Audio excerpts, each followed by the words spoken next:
Good morning, everyone. I hope you had an excellent and restful holiday weekend for Memorial Day yesterday. That leaves us with a little bit of a shorter week. We have 4 days. And on our schedule for the week here, I do want to point out just a couple of things to give you a lay of the land as we go forward. So obviously yesterday was no school, no assignments to worry about. The next 4 days of this week, we're going to go over 2 pages at a time. So one topic each day, which covers 2 pages in the packet. And at the end of the week, there's one assignment you'll have to submit, review questions that will cover what we go over this week. So today's topic is pages 8 to 9 in the packet. We're going to look at the politics of the Renaissance period, especially in the key figure of Niccolo Machiavelli and his book called The Prince. So let's go over to our packet and I'll give you a lay of an overview of these couple of pages. All right, so pages 8 and 9. What new political ideas developed during the Renaissance? We're going to read a little bit of information that introduces who Niccolo Machiavelli is, talks a little bit about what he's writing about in his book called The Prince. We will watch about 7 to 8 minute video clip together and jot down some notes on what he is writing about in his book. Page 9 starts with some sourcing questions. Remember, these are kind of the journalistic questions of who, where, when, what, why, and a couple of little bit deeper questions. I'll introduce you to those and I'll give you a couple of tips on how to answer a few of those, but those are fairly straightforward, so we won't go over those together. And at the bottom of page 9, our last question, our last thought, is based on the most famous quote that Niccolo Machiavelli has. So I want to spend just a second here on introducing Niccolo Machiavelli with this quote. And I want you to keep this question in mind because this is what we're working up to during our screencast today. So in The Prince, his whole message can be boiled down to pretty much this one phrase. So he says, "It is better to be feared than loved, if you cannot be both." So we're going to learn about who he's writing to, but he's talking about power and authority and how you get it and how you keep it. So think about teachers, think about your parents. How do they project their authority on you guys? Are they, really lax and, give you lots of freedoms, or are they very strict and controlling? Even yourself, have you ever, had to babysit little siblings or cousins or any younger people where you've had to, figure out a way of staying in control and to keeping control over those that don't know as much of you or know as much than you do as an older person? So this is the kind of concept we're thinking about today. How do you get control? How do you keep it? And how do you keep subjects, people underneath a ruler, both respectful of you, but maybe fearful of you at the same time? So keep this quote in mind. It is better to be feared than loved. Niccolo is saying, if you cannot be both feared and loved by your subjects, by your people. So at the very end, this is the question that you guys are going to share and explain your opinion about. All right, so just back up for a second about what we've discussed so far in this packet. We've looked at this idea of the Renaissance, this event of the Renaissance. And we know that it's a rebirth of Greco-Roman culture and knowledge. And so far, we've looked at things like architecture in Brunelleschi's dome. We've looked at art and sculpture with David by Michelangelo and the School of Athens painting by Raphael. And we've even learned about exemplary, famous Renaissance men who had talents in all kinds of different areas, like Leonardo da Vinci, studied philosophy, was a mathematician, a scientist, a builder, an inventor, all the above. So all of those humanities, scratch that. Those are not necessarily all humanities. But all of those studies of architecture, art, science, and philosophy, all are coming from the Greco-Roman classical civilizations of Greece and Rome. But there's also some slightly new ideas and rediscovered ideas in the world of power and politics. So that's what we're going to look at today. What kind of new political ideas developed during the Renaissance? So read with me a little bit to introduce Niccolo Machiavelli and his book, The Prince. Niccolo Machiavelli was born in Florence, Italy on May 3rd, 1469. At the time, Florence was a wealthy city-state in Italy in the heart of the Renaissance. The wealthy Medici family, who made their money through banking, ruled Florence. Italy was divided up into 4 city-states, and because of this division, the area was at risk of being invaded by stronger, more powerful states in Eastern Europe. So this is setting us up and giving us a picture of the lay of the land. So remember, the Middle Ages, you had some kingdoms that were ruled by a king or queen that were pretty large, like the Frankish kingdom, which is like modern-day France. But Italy at the time was broken up into lots of little towns, almost like Greek city-states, so to speak. Florence being one, Venice, Genoa, some of those cities that we've learned about in the trading area of the Renaissance are others. So Italy does not have one unified kingdom with a king or queen ruling over them. They have all these small little city-states with families like the Medici family in Florence ruling over them. Let's keep going. Machiavelli was a Renaissance humanist. He learned Greek and Latin in school and was a student of Roman history. He even published a commentary on the works of the Roman historian Livy, entitled Discourses on Livy, in which he used lessons from the Roman past to suggest ways of dealing with problems in Florence in the 1500s. So this is just pointing out that he is a pure Renaissance student. He is learning how to read and write in Greek and Latin. Latin is the language and alphabet that the Romans used. So he is purely a Renaissance person. He is rediscovering for himself the old Greek and Roman histories, philosophies, and their culture. He's going to try to apply that to his own situation in Italy and his relationship with the Medici family and all the different broken up city-states of Italy. So let's see how he does. In 1494, the Medici family was run out of Florence. During their 14-year exile, which means to remove somebody and put them away for good, basically. During their 14-year exile from the city, Machiavelli worked for the government in Florence as a diplomat. He was in charge of the Republic's foreign affairs and has been described as a devious civil servant. Devious means that, he would be kind of very deceptive at times. He would do anything needed to get his job done, whether that meant to, lie or hide certain facts and truths from people. He got things done, but he did so in sometimes not the best and honest ways. So in 1512, when the Medici family returned to rule Florence, they imprisoned Machiavelli and tortured him because they suspected him of conspiring to keep them out of power. He was exiled from the city himself in 1513 to his father's house south of Florence. While in exile, so while being removed from the city and also removed from his position working for the government, Machiavelli wrote The Prince in 1513. The Prince is a guidebook for rulers based on his experiences working for the government of Florence, his diplomatic trips throughout Europe, so the trips he would take to represent Florence to other city-states, other kingdoms throughout Europe, and his study of Roman history.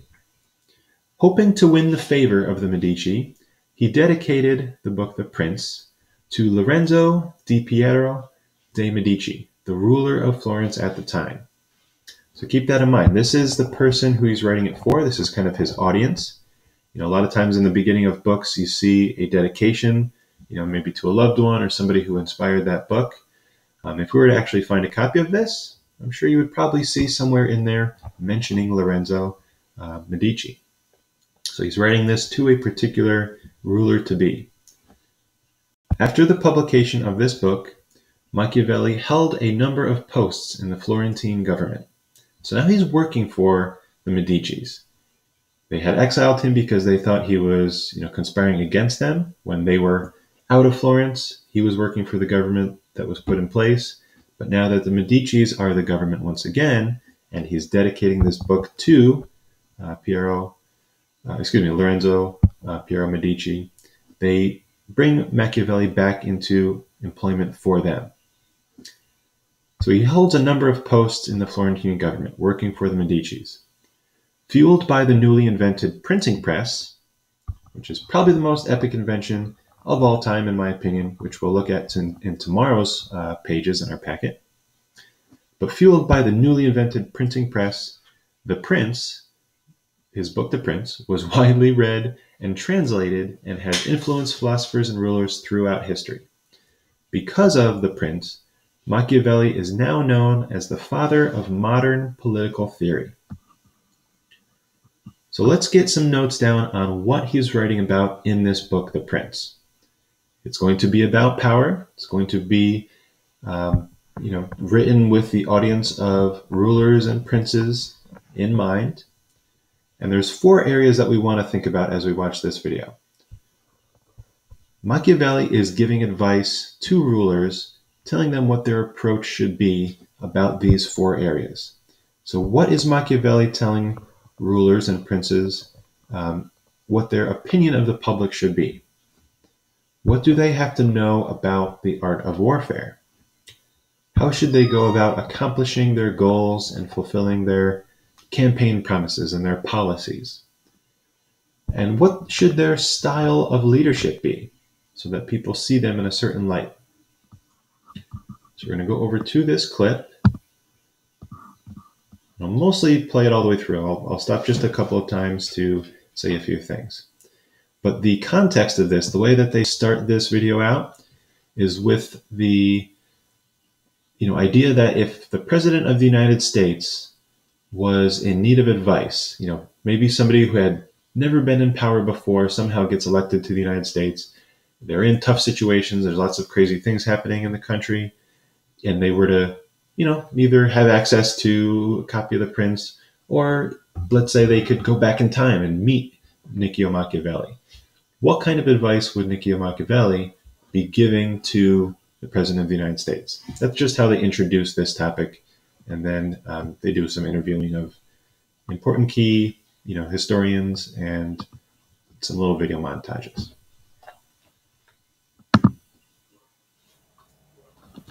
Dear Mr. President, I am deeply honored to have been asked for my advice as you assume the awesome burdens of your new office. I can offer several rules of thumb, which I believe time and experience have proven sound. Act boldly in the beginning. The public has a short attention span, and it will make them forget the accomplishments of your predecessor and impress them with your vigor. Make your first priority the protection of your power. Without it, you are useless. Appear steadfast, but be flexible. Remember, some of God's greatest gifts are broken campaign promises. A playful paraphrase of words written in the year 1513 by a cashiered civil servant in Florence, Italy. What he actually wrote became one of the most hotly debated, deeply disturbing, and important books of Western civilization. To some, it was a veritable guidebook for tyrants and totalitarians. Mussolini loved it. Marxists recognized a fellow revolutionary. To others, it paved the way for ethnic and religious toleration, individual rights, and modern democracies. But, fairly or unfairly, it has caused his name, Machiavelli, to ring through the centuries as a synonym for evil.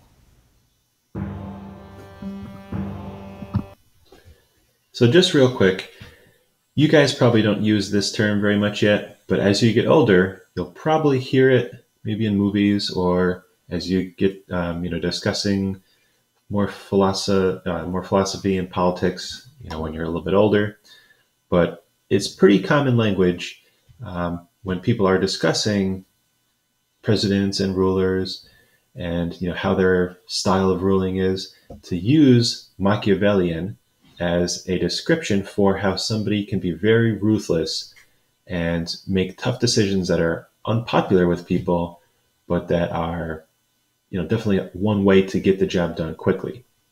So this term of, oh, that's very Machiavellian of you, or that's a Machiavellian decision or action, has become kind of a synonym for, evil intent, ruthless, not considering the best for, the subjects or the people, but getting the job done.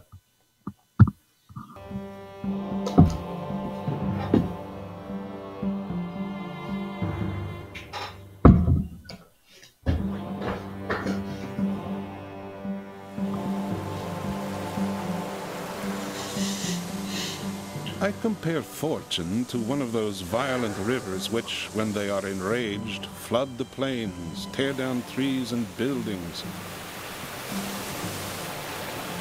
Everyone flees before them. Everybody yields to their impetus. There is no possibility of resistance. Yet although such is their nature, one may still take precautions when they are flowing quietly, building dams and dikes to control them in flood time. So it is with fortune. Rivers are not to be trusted. Neither are men. But both can often be controlled, given intelligence and power, and the willingness to get your hands dirty. Machiavelli is the first political thinker of the Christian era who systematically analyzed the requirements of power and survival.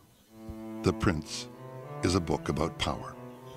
Political power at a time of city-states or principalities, ruled by men called princes. It amounts to 26 short chapters of analysis and opinion that range from the classification of government to advice on selecting staff. It was written to shock and re-educate its reader, and it still manages to do so, to challenge the political pieties of its day and explain to princes and prince wannabes how the game is really played. It tells the prince that before anything else, he must know how to fight. He must learn to be ruthless and cruel, to lie, break his word, and be ready to violate both morals and religious principles when needed.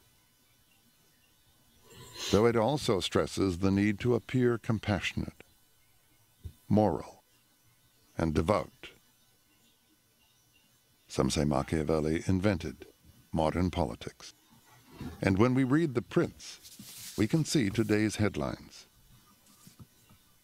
I think in many ways that it's a great book because it is a mirror for Machiavelli's own time, and because it does continue to disturb, provoke, and make us think anew and see in what way it does relate to our own time. And we keep asking questions of it.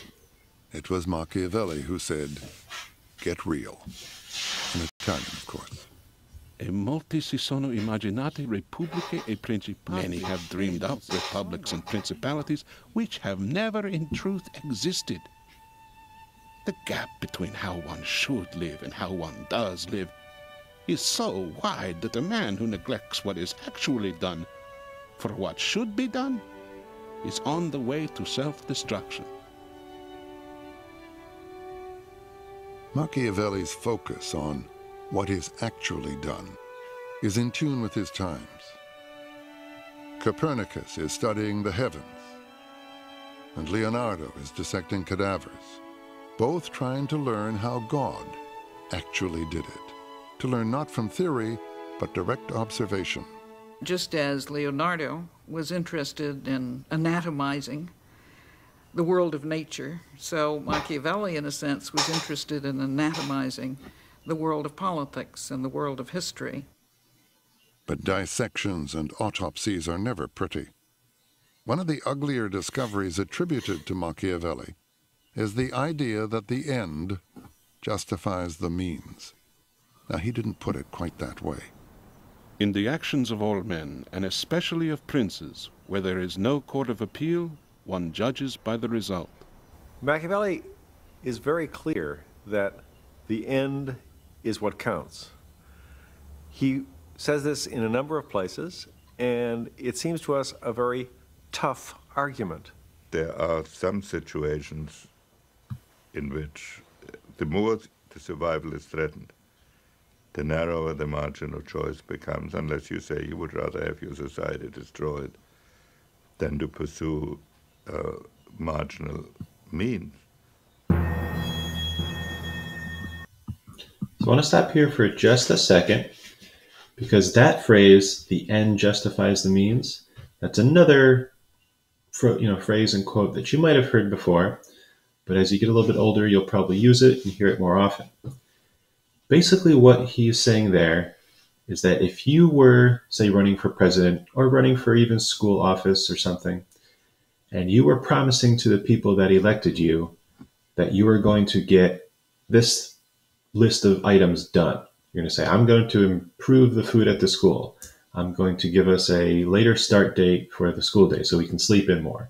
Whatever your campaign promises are, or when a president is running for the office of President of the United States, they lay out all these promises of what they are telling the people they will do.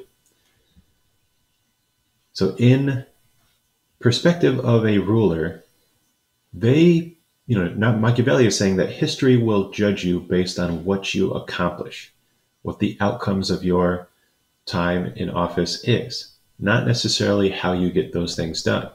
So he's saying, accomplish your goals, no matter what it takes. Even if you have to be a little bit evil, a little bit deceitful or lie, if you need to, hurt anybody, it's okay as long as you get what you said you need to get done. Because history will be judged and you will either be famous or not based on what you accomplish. That's what Niccolo Machiavelli is saying. Whether you agree with that, we'll see a little bit later in our closing question. What they're showing you here is a short little montage. I just want to give you a heads up. There are some pictures of, warfare and of like mass killings and genocides like the Holocaust, because they're painting a picture of how rulers since the Middle Ages and the Renaissance have had to do very controversial things, like dropping the atomic bomb on Japan. That action helped the United States force Japan to surrender at the end of World War II, but it also killed thousands and thousands of people. So those are the tough decisions that Machiavelli is talking about. What would you do to prevent this from happening to your people? What would you not do? Would you lie? Violate treaties? Assassinate people? Just where would you draw the line? Anywhere? On the other hand, if you are winning a war and your enemy is all but finished, how far would you go to minimize your own casualties? Machiavelli was acquainted with the moral ambiguities of power. He was a realist. Machiavelli pursued what some scholars have called amoral realism. First of all, what he was trying to do was create something that didn't exist up to that point, the nation state, in this case Italy. But what we need to ask ourselves is whether we really are in desperate straits, whether we really are up against the hard laws of necessity that Machiavelli is describing. I think much of the time we assume we are and are not. Like politicians today, Machiavelli justifies harsh or deceitful means as necessary to the common good. But his focus is on the presence or absence of power. What is it?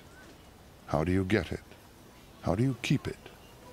Good questions in any age, but stark and immediate in Machiavelli's.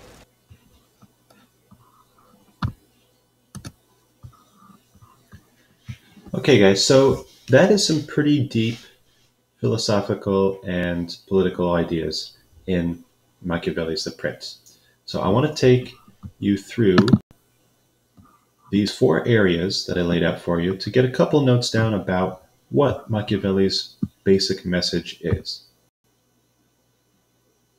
So here we are in our slides. So in The Prince, Machiavelli's giving advice to rulers about how they should approach 4 areas of leadership, 4 areas in society. So his opinion of the public, or his advice for what rulers should think about their subjects, their people. He basically says the public is fickle, meaning they can be swayed very, very easily. He's saying protect your power first as a ruler, then worry about what the people think of you and serving the people. But think of yourself first. That's a very selfish thing to say in my perspective, but it does, establish the power of your authority first. For the art of war, what should rulers understand about warfare? He says rulers should be ready to fight and prepared to make difficult decisions. We saw that in the montage in that video at the end where, President Harry Truman has to decide to drop the atomic bomb on Japan in order to bring a quicker end to World War II. In U.S. history, you guys will spend time, I'm sure, talking about that decision. But that's a very difficult decision that was made. Machiavelli is saying you're going to have to make those decisions. Not everybody will approve of them, but sometimes you have to make that call to get something accomplished. So accomplishing goals. Machiavelli is saying, basically in fancier words, he's saying these 2 phrases that we sometimes use. Get real, and the end justifies the means. So if we break that down, it basically means that history judges rulers by their accomplishments, in Machiavelli's opinion, not necessarily by how those rulers achieved them. So you're remembered for what you did, not how you got things done. So he's saying to them, accomplish your goals, no matter what it takes, even if that means having to make unpopular decisions, lying to people, going back on your campaign promises maybe, or making decisions that cause people harm, like assassinations or, God forbid, the killing of innocent people. And lastly, the style of leadership. This is basically where his famous quote is explained.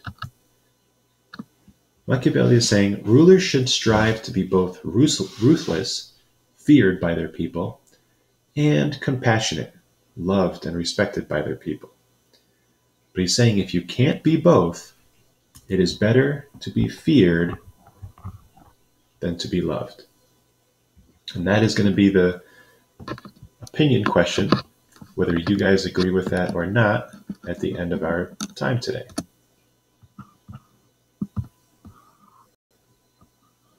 All right, so on page 9, I'm going to leave the sourcing questions mostly up to you, especially the first 6, which are pretty straightforward from using the text on the previous page.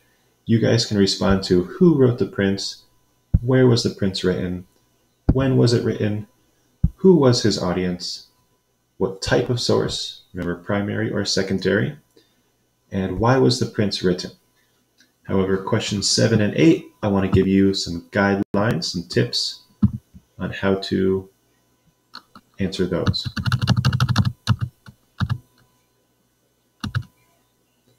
All right, so for question 7, how might The Prince, this Machiavelli's book, be useful evidence in understanding how Machiavelli believed power is gained, maintained, and consolidated? So for this question, answer in your own words, but think of what was his purpose for writing The Prince. Also think, if you were studying the history of politics or writing a college paper or presentation on politics, how could this book be good pieces of information for you to use? How does it explain how rulers then and even today gain, keep, meaning maintain, and consolidate their power? For question 8, this is pretty familiar. We know what bias is. And this question is asking what bias might Machiavelli have had about power being gained, maintained, and consolidated. So for this one, think about who he is writing this to.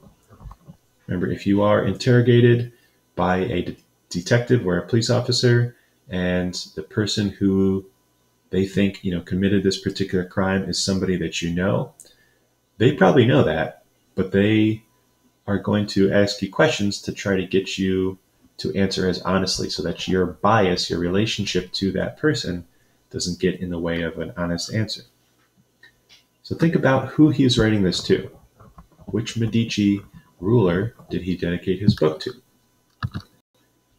So does Machiavelli have any hidden motives? Here's a fancy word for you today: ulterior motives. Any underlining or hidden motives about what he's trying to accomplish here?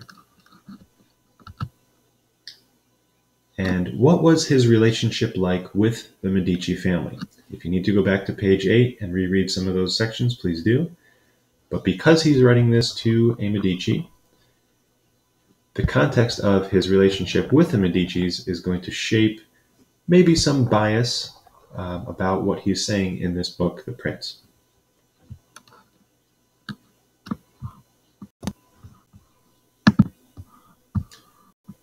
Okay, and then at the very end of this page, we also have the closing question. I apologize, I have this on our slide too. So some tips for this closing question.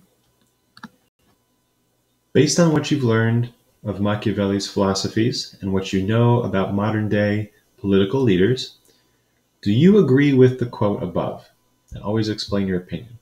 So now that we know why Machiavelli is saying this, and we can maybe see some examples about how more modern rulers have had to make tough decisions, and whether or not they rule in a way that is causing people to fear them and be afraid of their power, or if they rule in a way where they try to gain the respect and admiration of the people that they're ruling. But in Machiavelli's opinion, he's saying if you can't be both feared and loved by your people, you should have them fear you more than love you. It's better to be feared. So do you agree with that quote? If you were running for president, or if you were running for a class office, or if you were just simply in charge of a small amount of people at home as a babysitter, would you want them to fear your authority or love you and respect you for watching over them? Which do you think is the best way to go? So I'm going to leave that for you guys today, but I do want to just give you a couple of tips to help you consider these things. Have you ever been in charge of anyone? Think of that babysitting situation. How do you keep control of younger siblings or family members? And remember, rulers of the past were often born into their positions of power, especially in the medieval hierarchy system of feudalism. But today, political leaders, not all, but most, especially in our country, are voted into power by the people. So has that changed how modern leaders rule their people?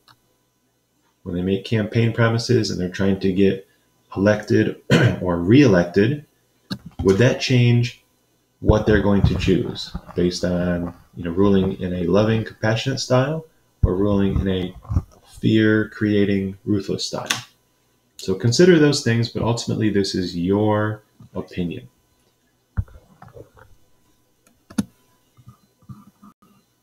Okay, guys, that is all for today. Remember, at the end of this week, we'll have some review questions based on the handful of pages that we cover today, the handful of pages that we cover this week.